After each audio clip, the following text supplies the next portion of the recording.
is, yes, you do have Patriot support there, but you also have overwhelming Loyalist support. And who are the Loyalists? The enemy. They're the guys that are loyal to the British forces. They're actually the people that respect law and order.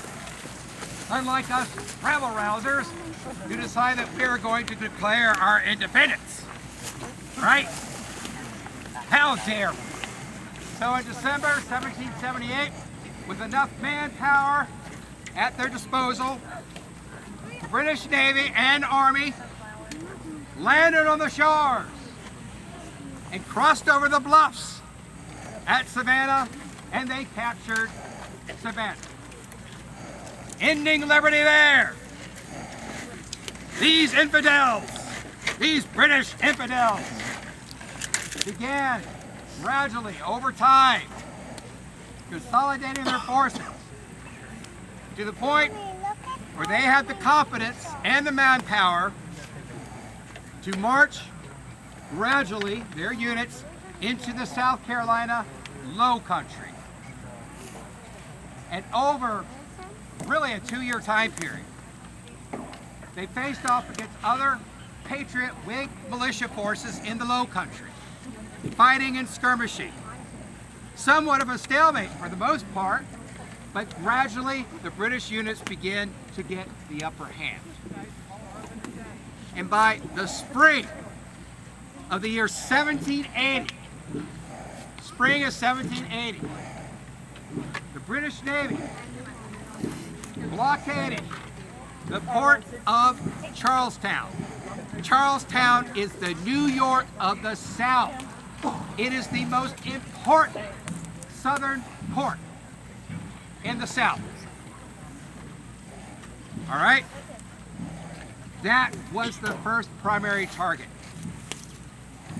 And British land forces, again, they began to gather their steam and began to encircle the neck of Charlestown.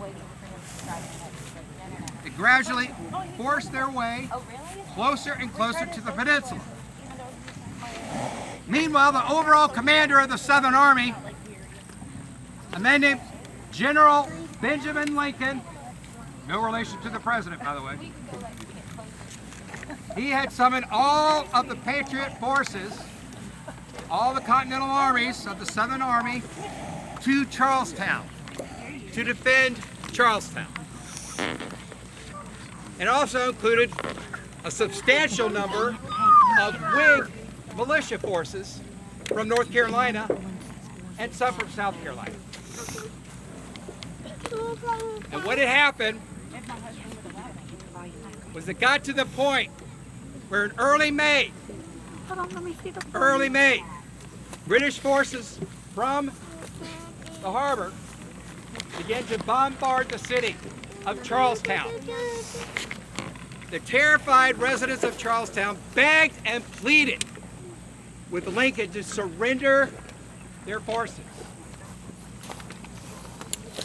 And that happened on May 12th, 1780. Sir Henry Clinton, confident in this victory, leaves his second in command, a man named,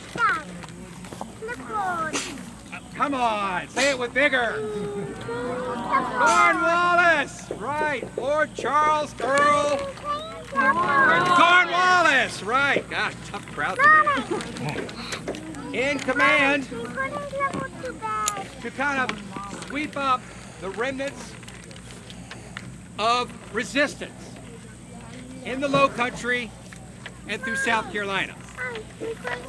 The Southern strategy was simple.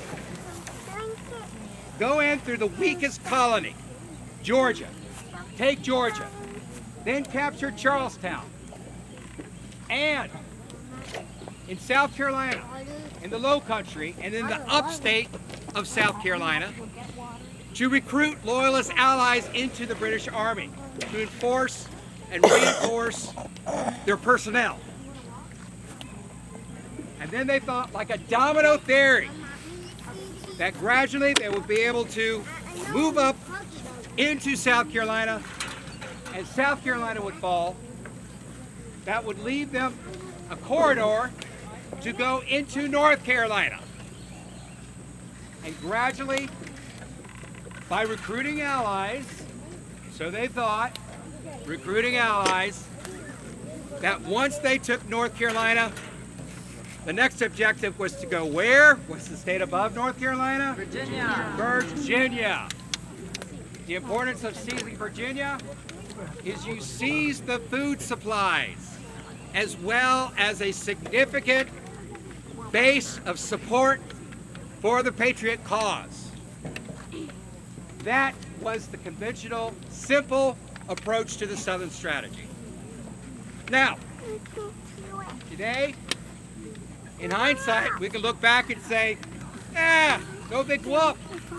It didn't happen. We have the privilege nowadays of being able to look back and say, it didn't work out so well.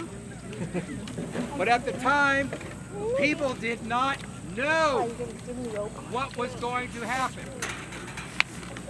Throughout the South, really throughout all the colonies, people had to either choose to be a Whig patriot, to be a loyalist, or to simply ride the fence to see what would happen and to see if the war came to their back door and who would they throw their support behind. All right? Now, throughout the summer of 1780, after Charlestown falls, all of the Continental forces, except one army, after Charlestown fell, had been captured. There was one army that had been sent out of Virginia under the command of Colonel Abraham Buford, who had come down to Virginia for the sole purpose of providing aid and relief to the Continentals in Charlestown. He did not receive word that Charlestown had fallen until after the fact, about almost halfway there. And then Buford's orders changed. The governor of South Carolina, Rutledge, had managed to slip away. And so Buford's now new responsibility was to escort President Rutledge, as he was known, safely out of South Carolina so he could serve in exile in North Carolina. They managed to get Rutledge out safely. However, through word of the Tories in the countryside, the British learned about this one army remaining.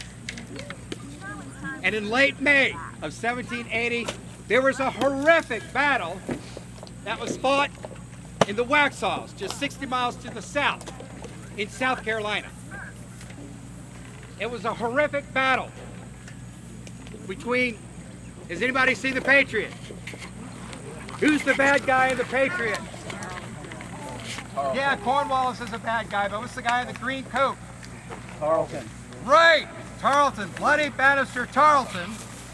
That's his unit. He comes charging out of the Low Country, challenges Buford on the battleground at Waxhaws, and it turns into a bloody and brutal British victory. In fact, that became one of the rallying cries for the Patriot Whigs, the devout Scotch-Irish Presbyterians, who had no love for the British, to rally their forces together and begin to resist the advanced units of the British line. And so during the summer of 1780, from May all the way through August, there was skirmishing in South Carolina. This was not the full force of the British Army. Got it? Yes? Yes. There were significant victories. Ramser's Mill, Williamson's Plantation, Colson's Mill. Significant victories. Hanging Rock. That bought enough time for the Patriots to regather their forces, raise another Continental Army out of Virginia to come down. That Continental Army was led none other by another guy that was at the Battle of Saratoga in New York. And that man was whom? General Horatio Granny Gates, as he came to be known. General Gates. And that led to a horrific Patriot loss at the Battle of Camden in South Carolina in mid-August 1780. So, two significant losses. The loss of Charlestown in May, the loss at Camden in August. That left a wide open hole for the British under the command of Cornwallis to march out of the low country of South Carolina into the back country of South Carolina and now into North Carolina. And that brings us up to the present day, which is September 26, 1780. Shortly before noon on September 26, 1780, Lord Earl Charles Cornwallis and over 2,000 fighting personnel of the British Army in the South invaded Charlotte. The first to arrive were the British Legion, a fierce, well-disciplined with the cavalry and mounted infantry that had earned an infamous reputation for brutality on the battlefield. Their commander, Lieutenant Colonel Bloody Bannister Tarleton, was sidelined by illness. So this fighting force was led by Major George Hanger, Tarleton's second in command of that unit. The Americans, also known as the Whigs, had a force of approximately 250 combined cavalry and infantry from Mecklenburg, Lincoln, and Rowan counties under the overall field command of Major William Richardson Davie and Captain Joseph Graham. Davie positioned two advanced companies 80 yards south of the courthouse on the road, which would have been South Tryon Street, leading into town.